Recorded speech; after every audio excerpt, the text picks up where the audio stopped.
Dari 10 orang kaya di Indonesia, hanya satu umat Islam. Satu Islam, hanya Khairul Tanjung.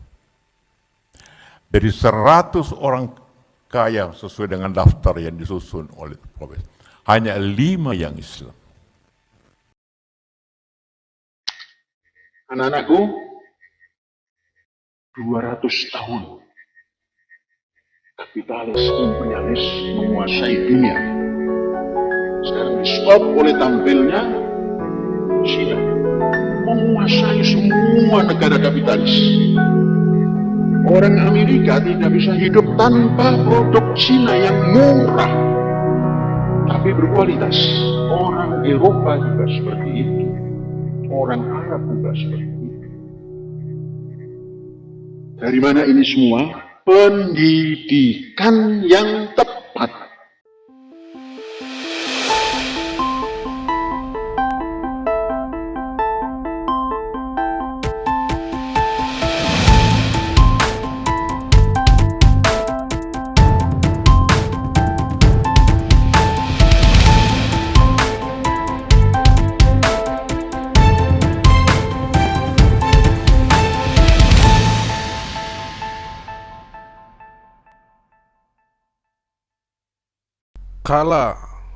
Yusuf Kala, jangan curigain Al-Zaitun. Wakil Presiden Yusuf Kala menilai pondok pesantren Al-Zaitun sebagai salah satu pesantren yang sudah dikelola dengan baik, serta telah meninggalkan pandangan kotor, sederhana, dan sempit. Karena itu, masyarakat sebaiknya tidak lagi mempermasalahkan pondok yang didirikan oleh Panji Gumilang tersebut. Masyarakat kalau melihat pesantren sederhana ditanyakan, tapi kalau besar dan mewah juga akan dipertanyakan, kata Kala saat memberikan sambutan pada perayaan Tahun Baru Islam kemarin. Perayaan ini dihadiri Menteri Agama, Wakil Gubernur Jawa Barat, dan juga ribuan santri dan orang tua murid Al-Zaitun yang menempati area 1.200 hektar diresmikan pada 1999 oleh Presiden B.J. Habibie. Saat ini pesantren tersebut menampung 10.579 siswa, termasuk dari Malaysia, Singapura, Afrika, dan Brunei Darussalam. Sementara itu, Panji Gumilang untuk kesekian kalinya menolak tudingan bahwa pesantren terkait dengan gerakan KW yang bertujuan mendirikan negara Islam Indonesia. Ia meminta masyarakat menghentikan tudingan itu. Itu tudingan salah alamat. Al-Zaitun adalah pusat pendidikan pengembangan budaya toleransi perdamaian, ujarnya. Dalam pengembangan pendidikan, kata Panji, pesantrennya tidak berbeda dengan pesantren lain, yakni mengusung semangat mandiri, cinta ilmu, dan toleransi. Pada bagian lain, Panji juga menegaskan, pesantrennya tidak berafiliasi dengan partai politik manapun, termasuk Partai Golkar yang dipimpin Yusuf Kala. Ia juga menyatakan belum mengambil sikap untuk mendukung partai dalam pemilu mendatang. Tahun 2000, mari kita hitung penduduk ASEAN 11, yaitu Indonesia, Filipina, Malaysia, Thailand, Vietnam, Laos, Kamboja, Myanmar, Brunei Darussalam, Singapura, dan Timor Leste. Itu jumlahnya 675.276.000.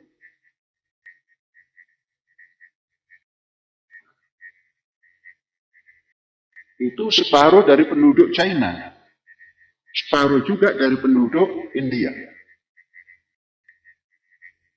Tapi lebih besar dari penduduk Eropa, lebih besar dari penduduk Rusia, lebih besar dari penduduk Amerika Serikat dan Amerika Latin. Nah, luar biasa.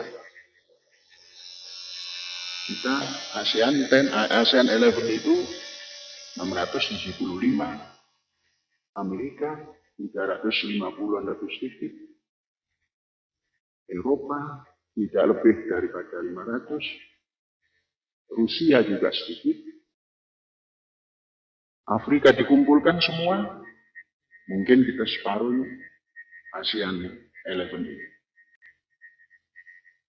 Sekarang dari ASEAN 11 yang duduk di depan Syekh ini berapa persennya? 633 %.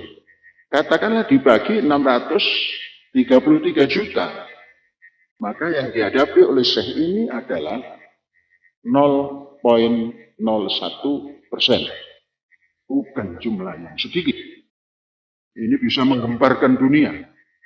Kalau memiliki tenaga yang full, mahir. Sekarang baru setengah mahir. Nah, itu pembukaan dari cerita dunia ya. Anak-anakku sekalian, Indonesia, Malaysia, Thailand tidak pernah dijajah, Vietnam, Kamboja, Myanmar, Laos, Brunei Darussalam, Timor Leste, itu semua yang negara pernah dijajah. Dan kemerdekaannya yang tertua merdeka adalah Indonesia. Baru menyusul yang lain-lain.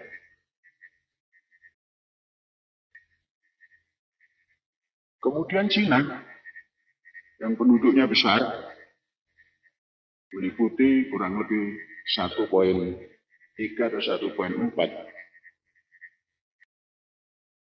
billion. Itu merdeka tahun 1949, beberapa tahun setelah Indonesia. Setahun mendahului Cina, yaitu India. Jadi pengawal daripada kemerdekaan dunia ASEAN ini adalah Indonesia, kemudian India, kemudian China. 3 negara besar ini yang merdeka hampir bersamaan mempunyai dasar negara yang jelas.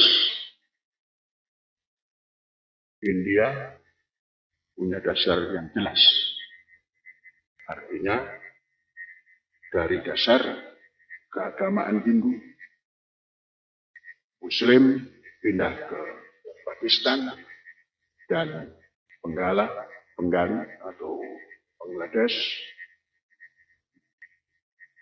menjadi negara Hindu terbesar di dunia. China menjadi negara besar yang berpenduduk, memiliki dasar yang bisa menyatukan negaranya, yaitu dasar leluhur, termasuk ditambah dengan komunisme. Indonesia memiliki dasar yang disebut orang Pancasila, nilai-nilai dasar Indonesia. Ini bersaing dalam kehidupan setelah merdeka.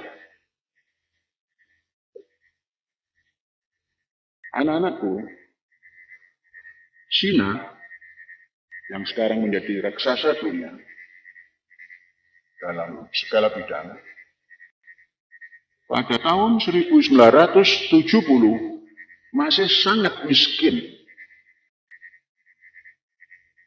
Pendapatan per kapitanya masih antara 100 sampai 150. Indonesia sudah lebih daripada itu. India mirip-mirip dengan Indonesia. Kemudian masuk satu dekad lagi, 1980, China masih lemah. Ditinjau dari sisi pendapatan per kapitanya. Masih bisa dicirikan kalau orang masuk hotel, yang isi hotel itu biasanya 3, paling banyak. Ini satu rombongan ada 5, minta tambahan bed. Yang penting dalam satu kamar. Dan tasnya pun bukan tas ecolak. Dulu yang tahun 80-an itu sudah ecolak namanya. Tasnya masih tas kresek. Kemudian mau makan masih dihitung. Terus berapa ini kalau makan?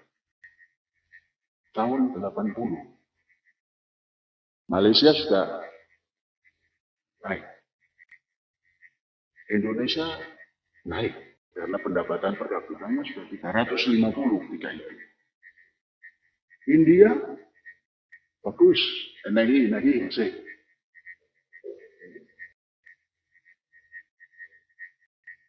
Apa? Karena Indonesia yang dikuasai oleh India pada tahun 80-an adalah tekstil. Tekstil Cina belum masuk karena memang belum memiliki sesuatu yang bisa diekspor banyak.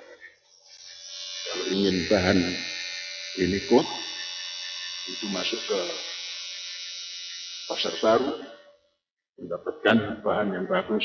Siapa bilang yang mengadakan? India.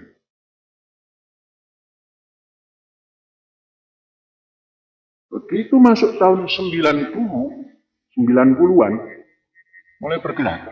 Tatkala Mao Zedong, pemimpin yang mempunyai pandangan jauh dan tanpa menyerah ke barat,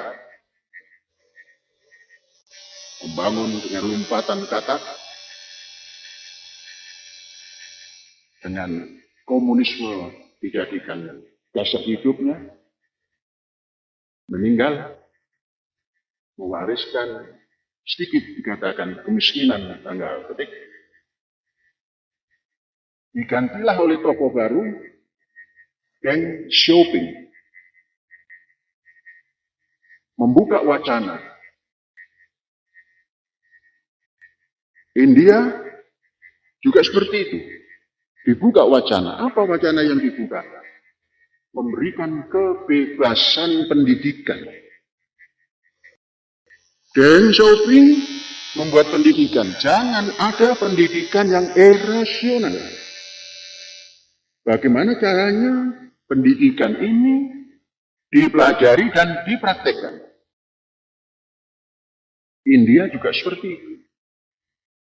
Maka gerakan kemajuan dirasakan oleh masyarakat Cina. Tandanya adalah semua produk Cina dan India melanglang buana ke seluruh dunia, membanjiri. Itu sejak tahun 90-an. Dibukalah pendidikan yang direct. Kalau kita pendidikan kelas dewasa. Tapi kalau kelas dewasa itu ngejar apa itu?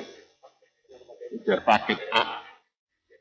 Kalau di Cina, kelas dewasa adalah mengejar kemampuan menjalankan teknologi mutakhir. Buta huruf. Petani yang buta huruf. Semua diajak ke pabrik. Menjalankan mesin-mesin yang berteknologi tinggi. Bagaimana caranya? Kalau akan mengoperasionalkan 1000 mesin, didatangkanlah 10.000 orang petani buta huruf. 1000 orang bergantian menusuk huruf A. Nanti untuk apa ini? Ini saja. Tekan. Maka menyala. Oh, kalau ini ditekan, menyala. Yang satu menekan sampingnya, katakan B. Tuk. Oh, setelah ditekan B, bergerak. Sampai Z, yang bagian Z mungut roda. 1 bulan. Maka dia hafal huruf A dan apa yang dikerjakan. Sampai satu semester, dia tahu A sampai Z dan apa produk yang dijadikan. Itu pendidikan yang seperti itu namanya kejuruan. Juru itu ya ahli, juru terang, juru tulis, dan sebagainya. Maka Cina menjadi negara yang mampu memproduksi sesuatu dengan banyak dan dengan harga yang sangat murah. Maka diciptakanlah mesin yang berkualitas tinggi, produknya harga tinggi, mesin yang berkualitas menengah, harganya menengah, rendah, harganya rendah, merek sama. Maka dijuallah ke pasar internasional. Nah, yang membeli biasanya orang Indonesia itu mencari yang murah kan? Maka dikasihlah produk yang murah. Datang ke Indonesia, produk Cina jelek. Yang carinya yang jelek. India juga seperti itu. Apa contohnya? Mercy, mobil Mercy didatangkan ke India. Kemudian Bank India diberi hak untuk membuat mesin dan lain sebagainya. Persis Mercy, sesuai dengan Mercy, SOP Mercy, nama dirubah menjadi Tata. Jadi kalau kita membeli Tata, itu sama dengan membeli Mercy buatan Jerman. Nah, beda lagi dengan Cina. Cina seluruh produk di dunia, katakan otomotif, itu dipersilakan masuk ke Cina. Masuk semuanya, biaya hidup rendah, maka harganya pun murah. Kalau mau orang yang punya Mercy mau jual tinggi silakan, yang penting bayar di Cina segitu. Kemudian dengan syarat, apa itu namanya, desain waktu itu tahun 90 sekian menjelang 2000, desain untuk 2020 harus di tangan Cina. Kalau masuknya 90-an, 92, 93, 94, sampai 20 tahun itu desain sudah harus keluar. Dipegang Cina, baru boleh masuk Cina tanpa ada kesulitan sama sekali. Maka berbondong-bondong. Karena di Eropa untuk memproduk jas seperti ini, itu lebih mahal ongkosnya.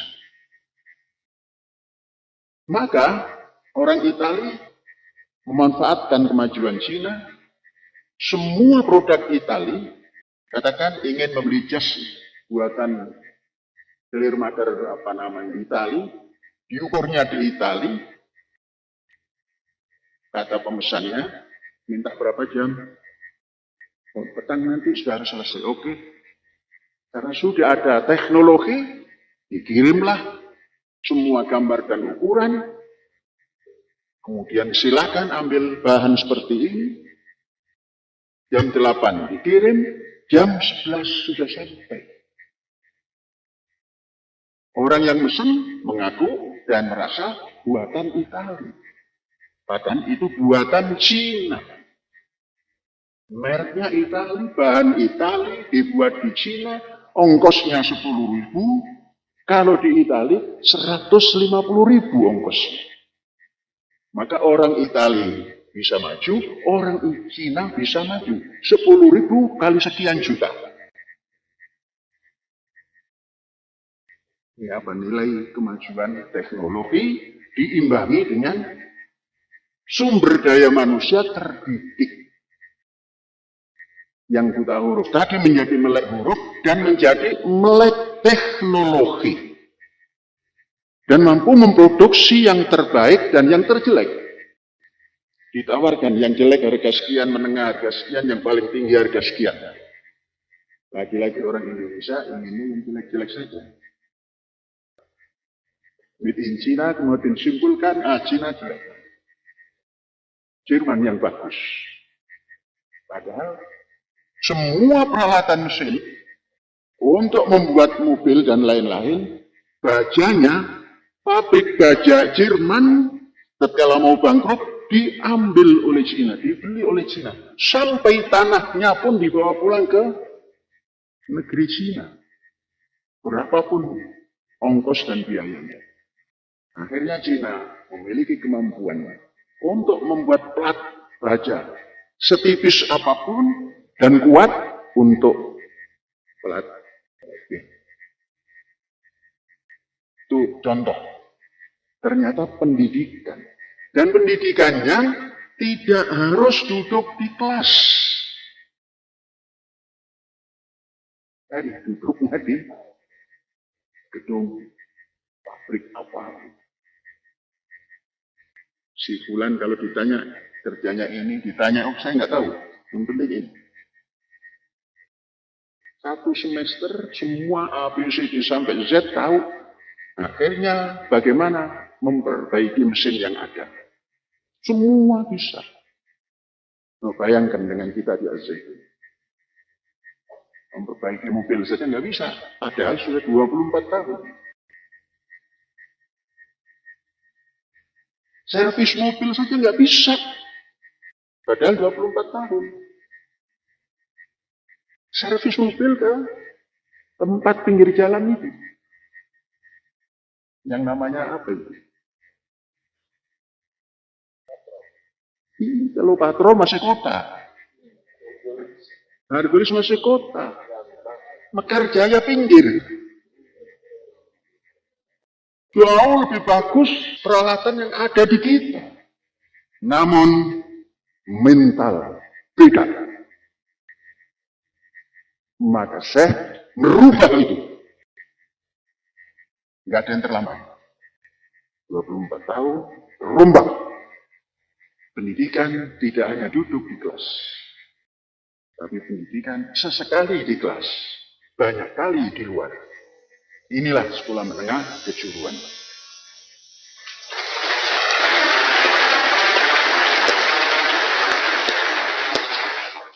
Kalau pendidikan, tidak ada penyesalan.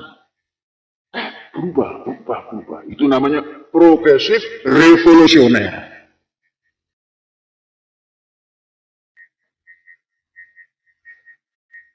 Anak-anakku, sekarang Cina, umur kemajuannya 24 tahun.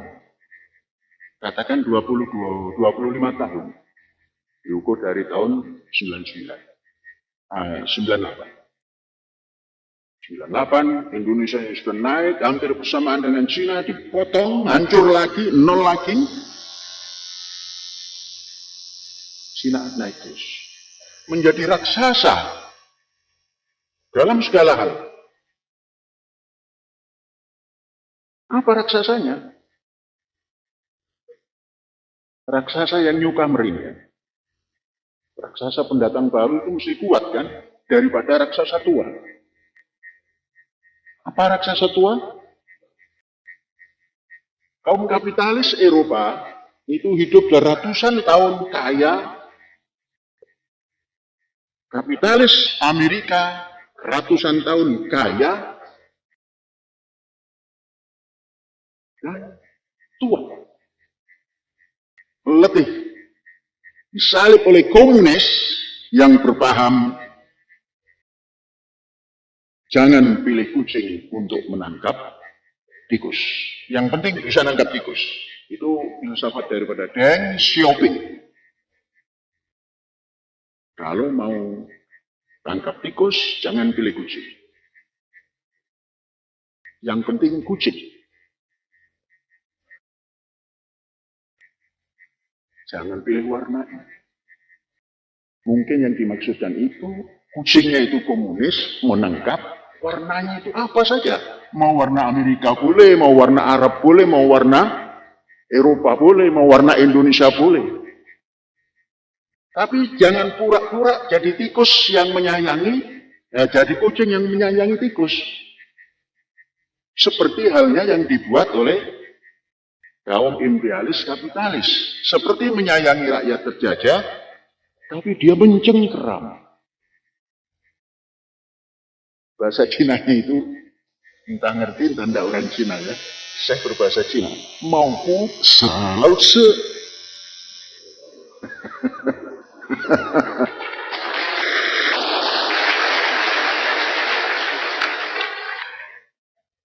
nanti kalau ada orang Cina, saya nggak ngerti ya nggak apa-apa. Saya mau berbahasa Cina. Cina mana Cina? Panji Gumilang.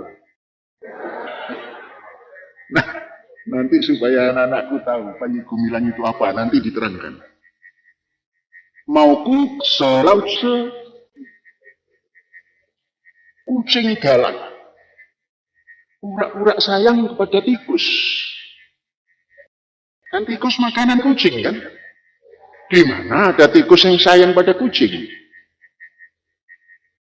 Nah, kucing sayang pada tikus. Dibalik gitu. Nah, itu biasanya yang mau puse lause itu kapitalis imperialis. Nah, komunis Cina, kucing, tapi segala warna. Masuk negara Arab, jadi Ahlus Sunnah wal Jamaah. Masuk Iran, jadi Syiah. Warna Syiah. Maka bisa menyatukan Arab dan Iran. Anak-anakku mendengar berita bahwa yang menyatukan Arab dan Iran itu adalah Cina. Cina, bukan Indonesia. Yang katanya mayoritas ini komunis yang menyatukan orang Arab Sunni dan orang Timur Tengah yang Syiah, disimbolkan oleh Saudi dan Iran. Komunis yang menyatukan. Itulah bukti bahwa kucing jangan pilih warnanya. Pilih yang bisa nangkap tikus.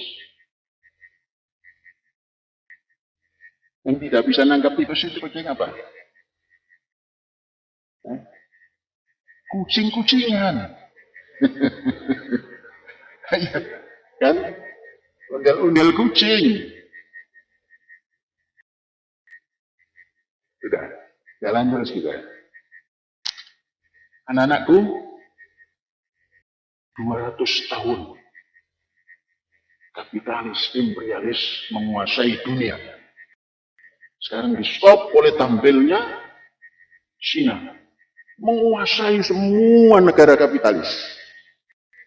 Orang Amerika tidak bisa hidup tanpa produk Cina yang murah, tapi berkualitas. Orang Eropa juga seperti itu. Orang Arab juga seperti itu. Dari mana ini semua? Pendidikan yang tepat.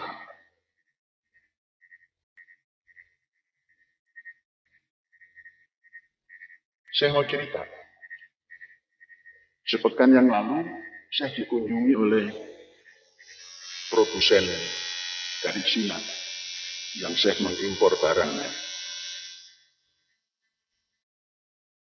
Datang ke Mahat, dipikir oleh saya yang namanya direktur itu ya paling tidak umur 40-an ya. Dan badannya besar, perutnya gendut. Pikiran saya gitu. Tahu-tahu yang datang sangat muda, energik, maco. Apa itu maco? Saya nggak tahu itu. Saya nggak tahu, ikut-ikutan saja. FOMO namanya. Saya FOMO, bahasa FOMO. Ikut-ikutan, maco. Beda dengan tahun 70-an dan sampai 80-an. Bawa tas kresek, terus bentuknya lain. Satu kamar itu, satu kamar hotel dari yang paling murah diisi 5 orang. Datang sendiri. Saya tanya, siapa nama? Nama modern atau nama tradisional? Nama modernnya Iwan apa siapa? James. Nama saya James. James siapa? James saja, James Lee. Nama tradisionalnya Xiong Xiaosha.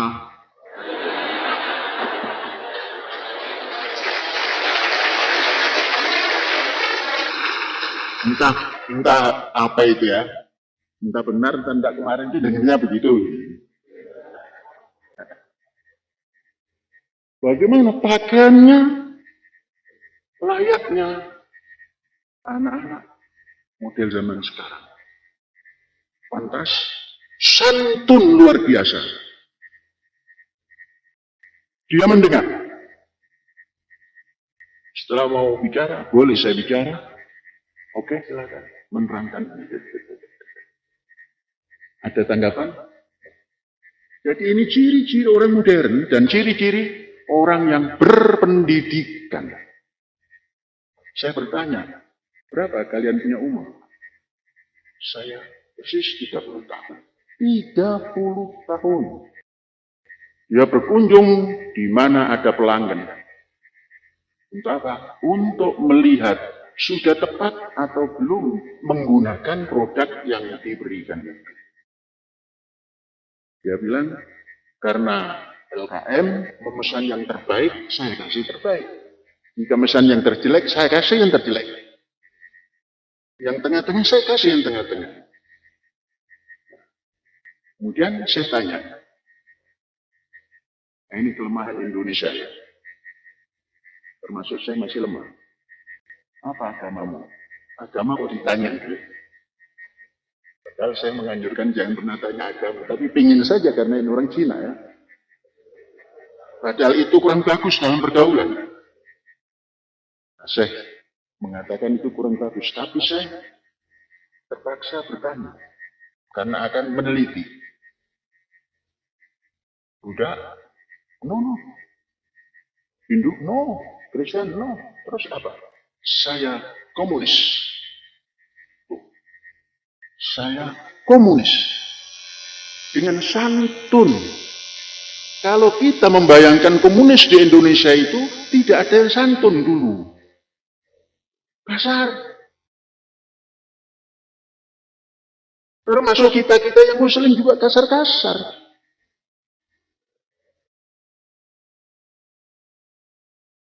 Jadi punya kemanusiaan yang adil dan beradab, tapi kasar. Cina punya komunis, halus, santun, mau mendengar, mau menyampaikan, minta apa kekurangannya, minta apa yang kita kehendaki. Nah, ini menandakan sukses daripada pendidikan di Cina. Yang komunis itu yang tidak mau membuang komunis, tapi ada yang bisa mempersatukan, yaitu budaya leluhur. Kalau sudah datang Imlek tahun baru Cina, semua datang, agama apapun datang, mau komunis, mau apa lebih dari komunis, ngumpul dari satu, mengucapkan gongsi pacai, kumpul dari persatuan Cina. Kok saya ini cerita Cina terus? Ini utlubul ilma walau bisin. Carilah ilmu pengetahuan, sekalipun bersama orang Cina ini, pada Cina ini. Kanjeng Nabi-nya katanya mengucap begitu, tapi tatkala saya menerangkan tentang Cina, kok Cina terus? Kapan Saudinya? Hey there, subscribe to my channel, and also press this bell icon. Saya bilang, kita semua ini tentu berdasarkan rukun Islam. Kita semua percaya akan rukun Islam. Syahadat, 2 kalimat syahadat, salat, puasa, zakat, dan haji. Tapi sebagian besar kita umat ini hanya melaksanakan 3 sebagian besar. Semua percaya 5 yang dilaksanakan kebanyakan 3. Kenapa? Karena zakat dan haji dibutuhkan kemampuan materi.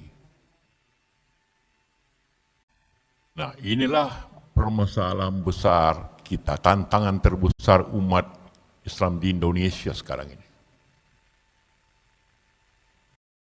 Tak kaya. Siapa mengolahnya? Nikel hebat, tapi sebagian besar oleh China. Kita bicara bauksit, sebagian besar dikelola oleh China.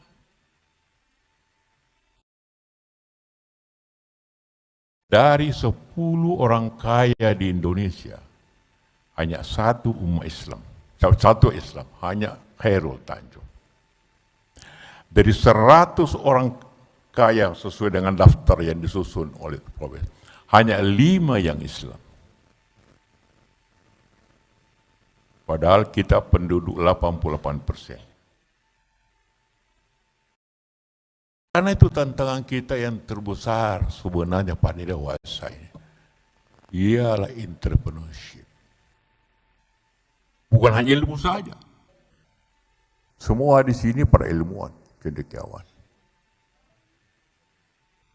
Hanya Indonesia negara Islam begini. Ada gap besar. Malaysia juga.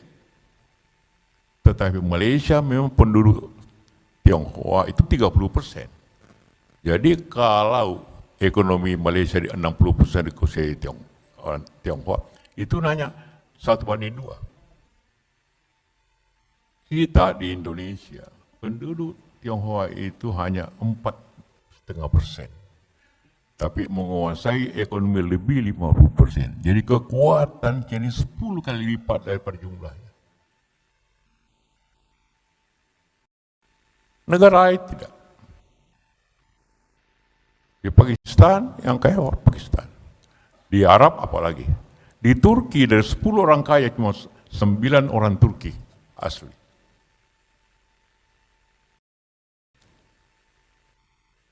Tentu sahabat-sahabat kita itu penting kalau dia bayar pajak, dia pekerjakan orang. Tapi tantangan terbesarnya ada di kita. Mereka tidak salah. Yang salah, yang kurang kita. Padahal doa kita tiap hari selalu Rabbana atina fid dunya hasanah wa fil akhirati hasanah. Jadi kita berdoa semuanya untuk kebaikan dunia. Kemudian baru akhirat. Bukan akhirat dulu. Dan itulah maka bagaimana kita mendorong bukan hanya kecendekiawan, tapi setelah itu tadi sudah ada program-program untuk menyokong. Tapi bagaimana kita inovasi dan spirit kewirausahaan. Betul bahwa kita tidak percaya diri sebenarnya. Di Sulawesi Tengah hampir semua yang kerja orang Tionghoa. Kita pikir, saya lihatnya, ini teknologi tidak terlalu sulit. Akhirnya kita dibuka buat sendiri. Listrik dari air, smelter buatan anak kita. Ternyata bisa. Jalan. Semula tidak ada yang percaya. Jadi kita sendiri yang kurang percaya diri kepada kita sendiri. Pemerintah juga. Kalau saya tidak, saya percaya. Karena itu di perusahaan sekarang saya kembali ke dunia usaha. Percaya. Karena itulah kita mendorong. Karena itulah maka kita cukup akademisi. Kita cukup politisi. Islam berkembang luar biasa di Indonesia. Terjadi hijrah begitu banyak. Dan itu anak muda antaranya. Kalau di Amerika, di Eropa, rumah ibadah kosong. Gereja-gereja kosong. ada survei di Amerika. 20 tahun lalu di Amerika 90% orang mengaku Kristen. Sekarang turun jadi 60. Diperkirakan 20 tahun lalu bisa 30%. 30%. Turun. Gereja dijual. Di Eropa dan di Amerika. Masjid Indonesia di Washington, di Maryland, itu asalnya gereja. Dan banyak lagi. Kita di Indonesia jangankan dijual itu masjid, ditukar aja di masjid, orang marah semuanya. Ada yang ganggu masjid, kita berkelahi semuanya. Di sana dijual biasa saja. Coba ada yang jual masjid di sini. Yang pertama tentu protes DMI yang protes. Tapi semua orang akan marah. Di Asia ini kita bangun terus masjid. Kemajuan di mana-mana. Di Jakarta saja ada 6.000 masjid.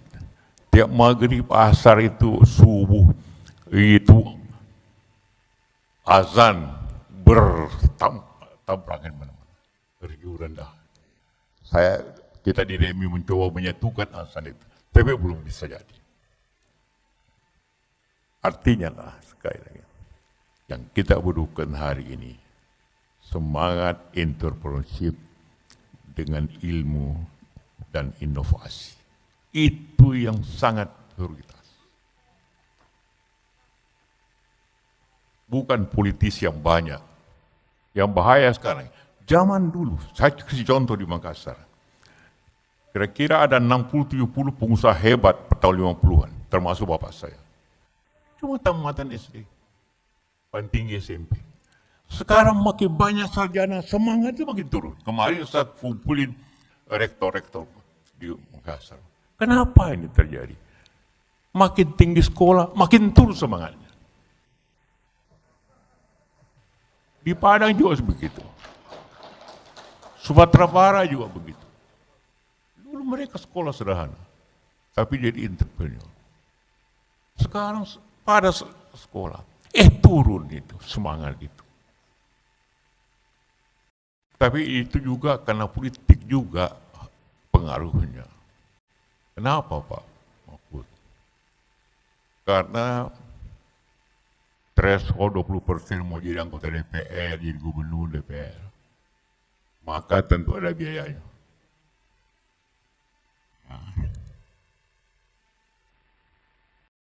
Jadi gubernur penuh lagi kampanye. Perlu sponsor. Dan sponsor itu banyak teman-teman kita. Kalau yang pengusaha-pengusaha kena kecil, tidak bisa sponsor. Begitu jadi, yang dapat izin real estate, teman-teman itu yang izin toko di situ, yang izin mall di situ, kadang-kadang pun biar taman pun menjadi mall. Karena utang. Jadi bupati gaji 7 juta. Ongkos jadi bupati ratusan miliar. Gubernur ratusan miliar. Pastilah terjadi. Jadi salah satu cara yang menurunkan biaya politik. Banyak masalah sebenarnya. Tapi ini masalah terbesar yang kita hadapi sini dan masa datang. Nanti kalau ini terjadi akan terjadi gap sosial. Apabila gap sosial bisa menjadi konflik sosial, kalau terjadi gap besar. Contohnya sekarang, ibu-ibu saja pakai tas mahal langsung jadi musuh masyarakat. Nah, kalau ada ibu-ibu pakai tas mahal di sini hati-hati, langsung ada yang foto, tasnya ini 100 juta, langsung masuk ke orang, langsung jadi musuh masyarakat. Ambil KPK. Yang korban suaminya kan. Nah, kemudian ada keluar negeri pakai foto macam-macam. Masih musuh masyarakat juga. Anak-anak pakai mobil bagus, motor bagus, jadi musuh masyarakat. Itu awal daripada suatu gap sosial yang bisa menjadi konflik sosial apabila ini berlanjut. Nah kalau kita atau saya Islam kita semua NU Muhammadiyah tidak mendorong masyarakatnya sebagai kehidupan Rasulullah, maka kita akan jadi kemunduran. Dan kemunduran itu akan menjadi gap yang besar. Tunjuk saja, lihat aja dalam Sudirman ke Tamrin. Tinggal berapa gedung yang dimiliki bumi atau umat Islam? Tidak kurang dari 5. Yang lainnya siapa yang punya? Samping pemerintah punya. Juga pengusaha. Tidak, mereka tidak salah. Mereka berusaha betul. Dan itu tadi sore kita rapat dengan remaja masjid dan juga remaja Tionghoa.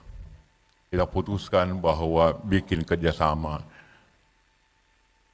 antara remaja masjid dengan remaja Tionghoa untuk tiap bulan berdiskusi tentang bisnis. Biar dasarnya sederhana. Utmulu ilmu walau bisin. Tuntulah ilmu sampai ke Cina. Tak usah ke Cina sekarang, banyak orang Cina sini. Lebih murah. Nah, kita jangan bermusuhan, tapi bekerja sama. Karena itu teorinya, daripada tidak bisa bersaing, maka kerjasama. Mari untuk ada suatu transfer daripada spirit entrepreneurship. Kewirausahaan. Inilah tantangan hari ini. Kalau Bapak pergi di Menteng, rumah saya Jalan Lembang. Dulu di situ kira-kira 70% masih pribumi di situ. Sekarang terbalik. Kira-kira yang Islam, yang orang Melayu sisa 20%. Karena itu pejabat meninggal, bagi warisan, tidak bisa rumah dibagi, maka dijual semua. Habis. Rumahnya Ibu Mega Tengku Umar, sisa 3 di situ. Inilah tantangan sebenarnya yang perlu kita kerjakan secara bersama. Mari kita dengan ijmi mempunyai garis ilmu pengetahuan. Ilmu menjadi teknologi, menjadi inovasi, kemudian muncul entrepreneurship. Karena walaupun ada inovasi tanpa entrepreneurnya tidak bisa menjadi industri. Tidak bisa. Kemudian menjadi industri dan mempunyai hal-hal kemampuan. Itu tantangan yang kita real hadapi hari ini dan akan datang. Kalau tidak ada gap terlalu besar, akan timbul konflik sosial yang berbahaya. Jangan terjadi lagi. 23 masih jauh. Kita lihat saja nanti. Calonnya saja belum tampak, ujarnya dalam pemilihan. Ya, ini keren sekali ya. Dia menegakkan toleransi dan itu tadi apa yang dikatakan sama Yusuf Kala dan juga tentang pesantren ini terlampau berlebihan ya menurut saya. Tapi yang jelas saya mendukung Al Zaitun ini adalah penegak toleransi ya. Dan apa pandangan kalian tentang hal ini? Komen di bawah ini. Terima kasih. God bless.